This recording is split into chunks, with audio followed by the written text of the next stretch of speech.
चलो बाहर आओ, खाना खा लो। बाहर अम्मा 3 दफ़ा तुम्हारा पूछ चुकी हैं। उसने कमरे में कदम रखा तो अब तक बेड पर बैठी हुई थी। उसने आते ही काफ़ी सख्ती से कहा था। वो जब से घर वापस आई थी अपने कमरे में बंद थी। थोड़ी देर पहले उसके पास छोटू और अहमद आए, लेकिन उसने कह दिया कि उसकी तबीयत ठीक नहीं है और उसके बात ना करने की वजह से वो दोनों ही उदास चले गए थे वापस। शायद उसके साथ साथ वो बाकी भी उस घर में से किसी से ताल्लुक़ नहीं रखना चाहती थी, और अगर ऐसा कुछ था भी तो वारिक ने उसे सीधा कर ही देना था। लेकिन उस वक्त सबसे ज़्यादा ज़रूरी उसके खाने का ख्याल रखना था। वो अपनी बीवी को भूखा तो हरगिज़ नहीं मरने दे सकता था। मुझे भूख नहीं है और वैसे भी मैं यहाँ से जाना चाहती हूँ, और अगर मुझे यहाँ इन घर वालों के साथ रहना ही नहीं है तो उनके साथ खाना क्यों खाऊं। मैं किसी के साथ भी बदमज़गी नहीं करना चाहती और ना ही अम्मा के साथ बदतमीज़ी करना चाहती हूँ। तो बेहतर है कि मैं अपने कमरे में ही रहूँ। अम्मा के साथ बदतमीज़ी करो तो सही, मुंह तोड़ के ना रख दिया तुम्हारा तो फिर कहना। और क्या जाने की रट लगा कर रखी है। एक बार कह नहीं दिया मैंने तुमसे कि इस घर से तुम कहीं नहीं जा सकती, तो मतलब तुम यहाँ से कहीं नहीं जा सकती। बीबी, ये बात अपने दिमाग में ठीक तरह से बिठा लो। मेरे निकाह में हो तुम, सारी ज़िंदगी तुम मुझसे आज़ादी हासिल नहीं कर सकती। ये जो तुम्हारे चाचे ने तुम्हारे दिमाग में बातें डाली है ना कि तुम मुझसे खुला लेकर अपने उस चाचे की बातों पर अमल कर लोगी, तो ऐसा कुछ नहीं होने वाला। तुम्हारे साथ साथ तुम्हारे चाचे की भी टांगें तोड़ के रख दूंगा मैं। और अब अगर उसने अपने साजिशी दिमाग मेरे ख़ानदान वालों के खिलाफ चलाना चाहा ना, तो जिंदा ज़मीन में गाड़ दूंगा उसे और उसके साथ देने वाली को भी। वो उसे गुस्से से देखता नज़रें झुकाने पर मजबूर कर गया। प्यार से करो, नाराज़ रहो, नखरे दिखाओ, हर चीज़ सर आंखों पर, लेकिन अगर अपने चाचे की बात मानकर तुमने कोई भी उल्टी सीधी हरकत की ना, तो वो हाल करूँगा कि शीशे में शक्ल तक नहीं देख पाओगी अपनी। अब तक तुमने जो वारिक इब्राहिम का रूप देखा है ना, वो मोहब्बत वाला है। मुझे अपना दूसरा रूप दिखाने पर मजबूर मत करो मायरा वारिक इब्राहिम, वरना पछताने के अलावा कभी भी तुम्हारे हाथ कुछ नहीं आएगा। और अब चलो, बाद में वापस आकर नखरे कर लेना, उठा लूँगा तुम्हारे नखरे। खाना खाओ। वो एक झटके से उसका बाजू पकड़कर उसे दरवाजे की तरफ धकेल चुका था। नहीं खाना मुझे खाना, आप मेरे साथ इस मामले में कोई ज़बरदस्ती नहीं कर सकते। उसके इस तरह धकेलने पर वो गुस्से से चिल्लाई थी। ज़बरदस्ती? कौन सी ज़बरदस्ती? और किन किन मामलों में मैंने तुम्हारे साथ ज़बरदस्ती की है मोहतरमा? तफसील से ज़रा बताइएगा मुझे। और वैसे भी इस मामले में तो क्या, मैं और भी बहुत सारे मामलों में तुम्हारे साथ ज़बरदस्ती कर सकता हूँ। अब तक मैंने कोई ज़बरदस्ती नहीं की, लेकिन अब आइंदा करूँगा। ये मत सोचना कि तुम्हारी और तुम्हारे उस चालबाज चाचे की किसी भी साजिश को मैं कामयाब होने दूंगा। वो भी उसकी तरह काफ़ी गुस्से से बोला था। जब अचानक उसे महसूस हुआ कि दरवाजे के दूसरी तरफ कोई है, वो अगले ही लम्हे उसे खींचकर अपनी बाहों में कैद कर चुका था। डार्लिंग, अगर खाने का दिल नहीं कर रहा तो मेरे हाथ से खा लेना। अब मेरे घर वालों के सामने मुझसे ऐसी बेशर्मियाँ करवा कर इस तरह चोंचले उठवाओगी तुम? हद नहीं हो गई वैसे। चलो कोई नहीं, जब मनपसंद मनचाही बीवी घर आ जाए तो इस तरह के चोंचले बंदा उठा ही लेता है। लेकिन एक बात याद रखना, जब अम्मा दूसरी तरफ देखेंगी तब भी अपने हाथों से खिलाऊंगा। यार वो क्या है ना, अम्मा को ये सारी हरकतें पसंद नहीं जो तुम्हें रोमांटिक लगती हैं। अम्मा के लिए वो बेशर्मी है। चलो ना, अब नखरे मत करो, मान भी जाओ ना। वो उसका बाजू पकड़ता उसे घसीटते हुए नीचे लेकर जा रहा था, लेकिन जैसे ही दरवाज़ा खोला सामने खाला जान खड़ी थी। खाला को देखकर उसे हैरत नहीं हुई, क्योंकि वो पहले ही शक में मुब्तला था, जबकि उनकी शक्ल देखकर मायरा का पहले ही मूड ऑफ था और ज़्यादा हो गया। आप यहाँ हमारे कमरे के बाहर क्या कर रही थी? वो अपना हाथ उसके हाथ से निकालते हुए उनसे पूछने लगी। वो बेटा, मैं बस देखने आई थी कि तुमने खाना क्यों नहीं खाया। तुम्हारी सास भी परेशान हो रही है। उन्होंने बहाना बनाना चाहा, जबकि वो दोनों ये अंदाज़ा लगा चुके थे कि वो कमरे के अंदर चलने वाली सारी बात को जानना चाहती हैं। मैं खाना खाऊं या ना खाऊं, आपको इससे कोई मतलब नहीं होना चाहिए, और प्लीज़ बेहतर होगा कि आप अपने काम से काम रखा करें। और आप यहाँ कमरे के बाहर क्या कर रही थी? मुझे बहुत अच्छे तरीके से पता है खाला जान। अगर आप जानना ही चाहती हैं कि हम दोनों के बीच में क्या चल रहा है तो कमरे के अंदर आ जाइए और वहाँ बैठकर आराम सुकून से सुन लिया करें। ये वाले काम छोड़ दें आप। उसने दरवाजे के साथ कान लगाने वाली बात की तरफ इशारा किया और वहाँ से नीचे चली गई, जबकि वारिक उसके जवाब पर नफ़ी में सर हिलाता उसके पीछे ही निकला था। अल्लाह अल्लाह, कैसी बेशरम लड़कियाँ, ना बड़ों का लिहाज ना इज्जत का ख्याल। कैसे मुंह फाड़ के कह रही थी कि अंदर आके सुन लिया करो, जैसे मैं तो मरी जा रही हूँ ना इन दोनों की पर्सनल बातें सुनने के लिए। तौबा तौबा, क्या ज़माना आ गया। आजकल की लड़कियों को तो किसी चीज़ का होश ही नहीं। वो कानों को हाथ लगाती उनके पीछे ही नीचे उतरी थी। आ गई मेरी बच्ची, क्या हो गया था तुझे? तबीयत तो ठीक है तेरी? उसने जैसे ही नीचे कदम रखा, अम्मा तकरीबन भागती हुई उसकी तरफ आई थी। अम्मा की फिक्र देखकर एक लम्हे के लिए वो शर्मिंदा हुई, जबकि वारिक मुस्कुराता हुआ अपनी कुर्सी संभाल चुका था। हाँ, तबीयत तो ठीक थी मेरी अम्मा, बस ऐसे ही सर दर्द था। और कुछ खाने को दिल भी नहीं कर रहा था, लेकिन ये मुझे ज़बरदस्ती नीचे ले आए। उसने गुस्से से वारिक की तरफ देखते हुए कहा, जबकि उसका गुस्सा देखकर अम्मा मुस्कुरा दी। मैं जानती हूँ तू नाराज़ है ना, इससे इसने तुझे शॉपिंग नहीं करवाई। तू शॉपिंग करने के लिए सुबह गई थी ना, इस नालायक ने आकर मुझे बताया था। ये तो कुछ समझता ही नहीं है। लड़कियों का दिल कभी भी किसी भी चीज़ की ख्वाहिश कर सकता है। तेरा दिल कर रहा था शॉपिंग करने का, लेकिन ये तुझे शॉपिंग पर नहीं लेकर गया, इसीलिए गुस्सा है ना तू। ये अभी तुझे शॉपिंग पर लेकर जाएगा और तुझे बाहर से खाना भी खिलवाएगा, वो भी अच्छा सा। जब से तुम लोगों की शादी हुई है तुम दोनों कहीं बाहर आते जाते हो ही नहीं। एक दफ़ा आगे मैंने ज़बरदस्ती भेजा था शॉपिंग पर, और फिर तू घर की होके रह गई। शादी को 2.5 महीने होने को आए हैं, लेकिन मजाल है जो तुम लोग कहीं घूमने फिरने के लिए गए हो। बस इसीलिए मैंने फैसला किया तुम लोगों को नारायण कागान भेजूंगी। खूबसूरत नज़ारों में थोड़ा सा वक्त एक दूसरे के साथ गुजारो, ताकि एक दूसरे को ठीक से समझ सको, एक दूसरे को ठीक से जान सको। जब से तुम लोगों की शादी हुई है तुम लोग तो घर से बाहर ही नहीं निकलते। ऐसे तो कहीं नहीं होता। बस ये शादी करते ही अपने कामों में लग गया और तू घर से बाहर ही नहीं निकलती। नहीं अम्मा, इसकी ज़रूरत नहीं। अम्मा के अचानक उन्हें हनीमून पर भेजने के प्लान ने उसे अच्छा खासा परेशान कर दिया था। वो कहाँ उससे दूर जाना चाहती थी और अम्मा मज़ीद उन दोनों को करीब लाने का सोच रही थी। अम्मा, इसे ज़रूरत हो या ना हो, मुझे तो एक हनीमून ट्रिप की ज़रूरत है। मुझे तो अपनी बीवी की पसंद नापसंद के बारे में कुछ पता ही नहीं। बस इसकी शक्ल देखकर मैं इसके पीछे पागल हो गया और फ़ौरन से शादी कर ली। एक दूसरे को तो हम ठीक से जानते तक नहीं। आपने बहुत अच्छा फ़ैसला किया है। बाबा से बात कर लीजिएगा कि कुछ दिन तक ऑफिस उन्हीं को ही संभालना पड़ेगा। और दूसरी बात, आप क्या कह रही थी कि हम अभी भी बाहर जाकर डेट करें? हम अभी भी बाहर जाकर डेट करें? मेरे ख्याल में ये बेस्ट आइडिया है। इसी बहाने ये मुझसे राज़ी तो हो जाएगी। सुबह से रूठी हुई है मुझसे। उसने मासूम सी शक्ल बनाकर अम्मा से शिकायत की। हाँ तो फिर लेकर जाना इसे।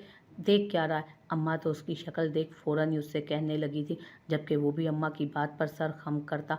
उसका हाथ थामकर उसे बाहर की तरफ ले गया और वो एहतजाज तक ना कर पाई। आज 2 महीने हो गए थे उन लोगों को इस दुनिया से गए हुए, लेकिन आज भी ये घर उतना ही वीरान था जितना उनके जाने के बाद से हुआ था। तनावुश हर वक्त रोती रहती थी और भाभी उसे खुद से लगाकर चुप करवाती रहती। इब्राहिम पर बहुत बोझ आ गया था। सब कुछ संभालना उसके लिए आसान नहीं रहा था। उस वक्त वो अपने भाइयों के दुख में जी रहा था और ऐसे में घर बार बिजनेस हर चीज़ की जिम्मेदारी उसके कंधों पर आ गई थी। ऐसे में अम्मा ने उसे एक बात कही थी जो सुनकर वो परेशान हुआ था। उनका कहना था कि उसकी बीवी सारा दिन फ़ोन पर किसी से बातें करती रहती है, और अम्मा का ये भी कहना था कि वो किसी ट्रक ड्राइवर के बारे में बातें करती रहती है। अम्मा पूरी तरह से उसकी बातें तो नहीं सुन सकती थी, लेकिन उनका कहना था कि वो किसी ट्रक ड्राइवर और एक्सीडेंट के बारे में बात कर रही थी। उसकी बात उन्हें पूरी समझ तो नहीं आई, लेकिन जितनी समझ आई थी वो उन्हें बता चुकी थी। घर के लोग तो एक्सीडेंट और ट्रक के नाम से ही खौफज़दा हो गए थे। ऐसे में वो किसी से एक्सीडेंट के बारे में क्या बात करती? शायद वो अपनी किसी दोस्त को अपने घर में हुए वाक़ये के बारे में बता रही थी। लेकिन अम्मा का कहना था कि उसकी बात करने का अंदाज़ ऐसा हरगिज़ ना था। लेकिन अम्मा की बात पर इब्राहिम ने ध्यान नहीं दिया। आजकल वो बिल्कुल खामोश थी। ना तो उसको कुछ कहती थी और ना ही उससे लड़ाई झगड़ा करती थी। घर में सुकून था। जब से ये हादसा पेश आया था ज़ाइना भी अपनी ज़ात में बंद हो चुकी थी। वो कॉलेज पहुंचा तो वहाँ पर वैसा कुछ भी ना था जैसा उसने सोच रखा था। थोड़ी देर पहले ही वो लोग रॉबिन को हॉस्पिटल पहुंचा चुके थे, जबकि डैनी के पेरेंट्स को कॉलेज में बुलाया गया जो अभी तक पहुंचे नहीं थे। तनावुश के बारे में पूछने पर उसे पता चला कि वो अभी तक अपनी क्लास ले रही है। वो तनावुश से मिलने की बजाय सीधा प्रिंसिपल ऑफिस में आया, ताकि वो डैनी के बारे में प्रिंसिपल से बात कर सके और उसे रेस्टिगेट होने से बचा सके। क्योंकि डैनी उसकी बीवी की वजह से इतनी बड़ी मुसीबत में फंसा था, तो वो नहीं चाहता था कि वो रेस्टिगेट हो। इसीलिए वो खुद उसके प्रिंसिपल से बात करने चला गया था। वो उसी कॉलेज का बहुत अच्छा स्टूडेंट रह चुका था, इसीलिए प्रिंसिपल ना सिर्फ उसे जानते थे बल्कि पसंद भी करते थे। उसे यकीन था कि प्रिंसिपल सर उसकी बात को समझेंगे और मानेंगे भी। डैनी को इस कॉलेज से नहीं निकालने से बचा सका था डैनी को वो इस कॉलेज से निकलने से बचा सकता था, और उसने ऐसा ही किया था। प्रिंसिपल ऑफिस में थोड़ी देर उनसे बात करने के बाद जब वो कमरे से निकला तो इस वादे के साथ निकला कि वो डैनी के पेरेंट्स को कॉलेज नहीं बुलाएंगे और ये किस्सा वो यहीं पर ख़त्म कर देंगे। और ऐसा ही हुआ था। सर ने उसके सामने उसके पेरेंट्स को फ़ोन करके कॉलेज वापस आने से मना कर दिया था। मैं कहीं नहीं जाना चाहती आपके साथ, क्यों ज़बरदस्ती कर रहे हैं मेरे साथ आप? वो गाड़ी के साथ बाहर खड़ी थी, अंदर बैठने को तैयार ही ना थी, जबकि वो उसकी तरफ आता उसका बाजू पकड़कर उसे फेंकने वाले अंदाज में फ्रंट सीट पर धकेल चुका था। अगर मैं तुम्हारी बातें मान रहा हूँ तुम्हें कुछ भी कहे बिना तुम्हारे नखरे उठा रहा हूँ तो इसका ये मतलब हरगिज़ नहीं कि तुम सर चढ़ो। डार्लिंग, बीवी के नखरे भी एक हद तक ही उठाए जाते हैं और तुम मेरी हद ख़त्म करती जा रही हो इस वक्त।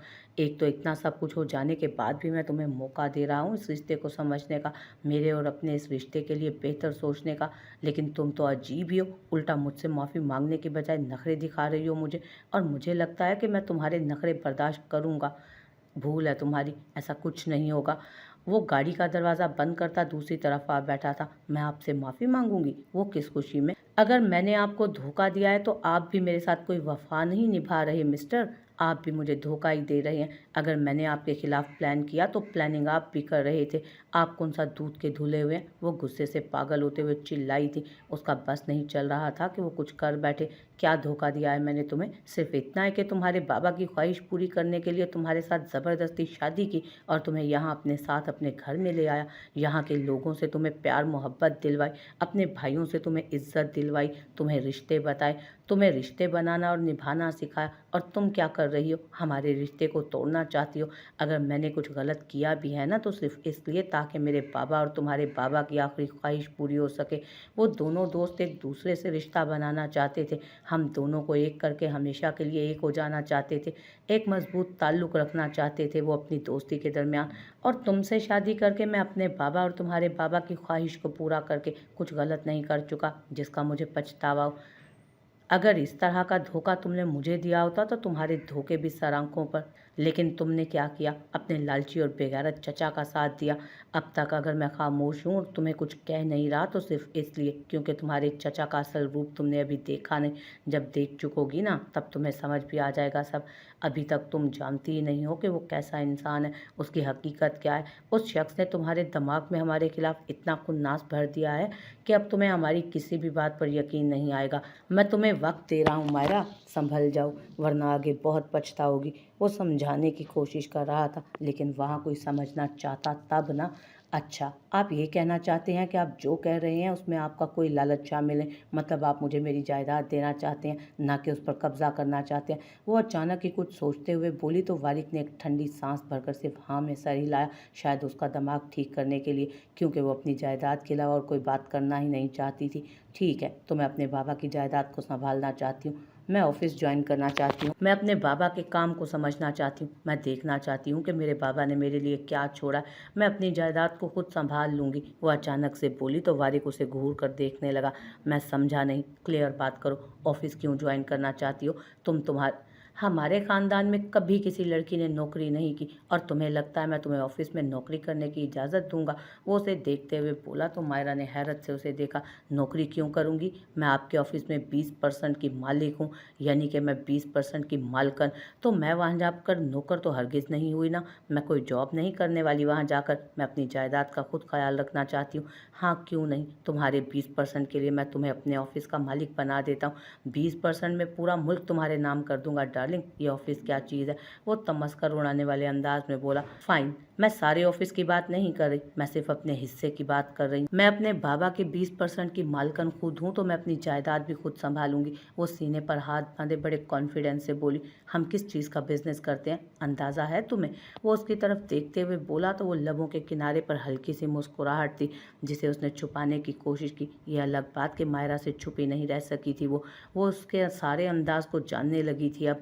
शायद उसने सोचने की नाकाम कोशिश की, जिस दिन ये पता चल जाए ना कि हम काम क्या करते हैं उस दिन ऑफिस आ जाना। खैर तुम आ ही जाओ अपने बाबा की प्रॉपर्टी संभालने के लिए। और एक और बात, तुम्हारे बाबा की प्रॉपर्टी को पिछले 13 साल से मैं हैंडल कर रहा हूँ। जब तुम्हारे बाबा हयात थे तब उनकी प्रॉपर्टी ऑलमोस्ट 20 करोड़ की थी और आज उसकी मिल्कियत इससे कहीं ज़्यादा। तो तुम्हारी जैसे कि जायदाद को इतने सालों तक मैंने संभाला है, तो तुम्हारे 20% में से भी 7% जायदाद मेरी है। यानी कि ऑफिशियली तौर पर तुम सिर्फ 13% इस कंपनी की मालिक हो। 13% प्रॉपर्टी वाले की हैसियत तुम्हें ऑफिस में पता चल जाएगी तो कल सुबह 8 बजे तुम ज्वाइन कर सकती हो। लेकिन फ़िलहाल ये वक्त तुम अपने शोहर के साथ गुजारोगी एक अच्छी बीवी बनकर। तुम कितनी अच्छी बिजनेस वुमन हो इसका फैसला मैं कल करूँगा। उसने मुस्कुराते हुए गाड़ी स्टार्ट कर दी, जबकि मायरा ये सोच कर ही खुश हो गई थी कि वो ऑफिस जा सकती है। वो अपने बाबा की जायदाद की एक एक चीज़ के बारे में पता कर सकती है और अपने काम को अच्छे से समझ सकती है। वो अपने बाबा की मेहनत की कमाई को इस तरह किसी के भी हाथ में नहीं जाने दे सकती थी। उसे खुद अपने बाबा की प्रॉपर्टी का ख़्याल रखना था, उसे खुद अपनी चीज़ों को सँभालना था, जानना था। वैसे भी तलाक के बाद तो उसे ये सब कुछ हैंडल करना था ना, बेहतर था कि अभी से वो सीख जाए। और जहाँ तक तलाक की बात थी तो वो वारिक को इतना तंग करने वाली थी कि वो खुद ही उसे तलाक देने पर मजबूर हो जाता। अब बताओ मुझे कि क्या हुआ था? वो दरवाज़ा लॉक करते अंदर आया तो वो अपने कपड़े निकाल कर बेड पर रख रही थी। अरे कुछ नहीं हुआ, बताया ना मैंने। वो क्या है ना, वो आदमी ना मुझे आपके बारे में उल्टी-सीधी बातें कर रहा था। कह रहा था कि आपका मैम रोज़ के साथ अफेयर चल रहा है। पागल आदमी, इतनी बड़ी औरत के साथ आप चक्कर चलाएँगे। और फिर वो किसी और लड़की का नाम भी ले रहा था। मुझे अपने फ़ोन पर ना अजीब-अजीब तस्वीरें भी दिखा रहा था। मैंने रख के लगाई उसके कान के नीचे। आया बड़ा मुझे मेरे शोहर के खिलाफ़ करने वाला। फिर वहाँ डैनी आ गया तो उसने मुझे क्लास में भेज दिया और उसकी वो मुरम्मत की कि आपको क्या बताऊँ। लेकिन सच बताऊँ, मुझे ना इस लड़ाई झगड़े से बहुत खौफ़ आता है। डैनी ने उसी वक़्त कह दिया था तुम क्लास में जाओ। मैं तो फ़ौरन क्लास में भाग गई थी। फिर मुझे नहीं पता कि वहाँ क्या हुआ और क्या नहीं। मैं अपनी क्लास लेकर बाहर आई तो पता चला मसला हल हो चुका है। डैनी से मेरी बाद में भी मुलाकात नहीं हुई। मुझे नहीं पता वो कहाँ गया था। फिर जब मैं नीचे आई तो आप आ चुके थे मुझे लेने के लिए और मैं आपके साथ घर आ गई। उसने पूरी तफ़सील बड़े मज़े से बताई थी। वो तुम्हें मेरे बारे में किस तरह की बातें बता रहा था और कौन-सी तस्वीरें दिखा रहा था, किस किस्म की तस्वीरें थी उसके पास? वो परेशानी से उससे पूछने लगा खड़ा होकर। कौन-सी तस्वीरें थी उसके पास? क्या उसने कोई तस्वीरें एडिट करवा के रखी थी? क्या वो उसे और किसी तरीके से ब्लैकमेल करने वाला था? आखिर चल क्या रहा था रॉबिन के दिमाग में? वो कुछ भी नहीं समझ पा रहा था। इसीलिए वो तनावुर से तफ़सील जानना चाहता था। मुझे नहीं पता ताजफ़ैन, मैंने उन तस्वीरों को गौर से नहीं देखा क्योंकि उसकी बातों ने ही मेरा दिमाग ख़राब कर दिया था। मुझे तस्वीरें देखने का होश ही नहीं रहा। मुझे तो उस पर गुस्सा आ रहा था जो आपके खिलाफ़ बकवास कर रहा था। वो अपने कपड़े उठाकर वॉशरूम में घुस गई। जबकि ताजफ़ैन अब वापस जाना चाहता था ताकि वो जान सके कि आखिर रॉबिन करने क्या वाला है, क्यों वो तनावीर से मिलने के लिए उसके कॉलेज गया था और कौन सी तस्वीरें दिखा रहा था। वो आखिर में बुरी तरह से उलझ गया था। जाइना का फ़ोन बज रहा था जबकि वो वॉशरूम में घुसी नहा रही थी। इब्राहिम उसी वक्त ऑफिस से वापस आया तो बेड पर उसके फ़ोन को बजते पाया। भला कौन फ़ोन कर सकता था? सोचते हुए उसने फ़ोन उठाकर स्क्रीन पर चमकते नंबर और नाम को देखा था। बदर खान जाइना को फ़ोन क्यों कर रहा था? उसने तो कभी उसके सामने जाइना से बात भी नहीं की थी और ना ही जाइना उसके किसी जानने वाले से राब्ता रखती थी। तो फिर वो बदर खान से बात कैसे कर सकती थी? अरे आ गए आप। वो नहा कर निकलती उसके हाथ में अपना फ़ोन देख चुकी थी। हाँ, मुझे तो आना ही था। खैर, मैं तुम्हें ये बताने के लिए आया था कि तुम्हारा अपना और ताजफ़ैन का टिकट मैं बुक करवा चुका हूँ। हम ज़ैनब से मिलने न्यूयॉर्क जा रहे हैं। बहुत बड़ा हादसा पेश आया है उसके साथ। अपने भाइयों के गम में अपनी औलाद को भी खो चुकी है बेचारी। ज़ैनब ने अस्पताल में मुर्दा बच्चे को जन्म दिया। उसकी हालत बहुत नाजुक है। हमें उससे मिलने के लिए जाना पड़ेगा। वो उसकी तरफ देखते हुए बोला तो उसने अपने चेहरे पर संजीदगी के तासुरात सजाए। इसका मतलब था कि ये बेहतरीन वक्त था ज़ैनब को डिस्टर्ब करने का। वो पहले ही मेंटली तौर पर बहुत ज़्यादा डिस्टर्ब थी। अपने भाइयों को खोकर वो दुख में निढाल हो रही थी। ऐसे में अगर उसे शोहर की बेवफाई का दुख मिल जाता तो शायद वो पागल ही हो जाती गम से। हाँ, मैं अपनी तैयारी मुकम्मल कर लूँगी, आप फ़िक्र मत करें। और ये फ़ोन पर देखें, बदर भाई का फ़ोन तो नहीं आ रहा। वो पिछले दिनों उन्होंने मुझसे मेरा नंबर लिया था और कहा था कि आपका नंबर नहीं लगता। वो बड़ी सफाई से बदर खान और अपने राब्ते को छुपाते हुए बोली तो वो हाँ में सर हिलाता फ़ोन उठाने लग गया। जबकि उन दोनों को बातें करते सुन वो सुकून से कमरे से निकल गई।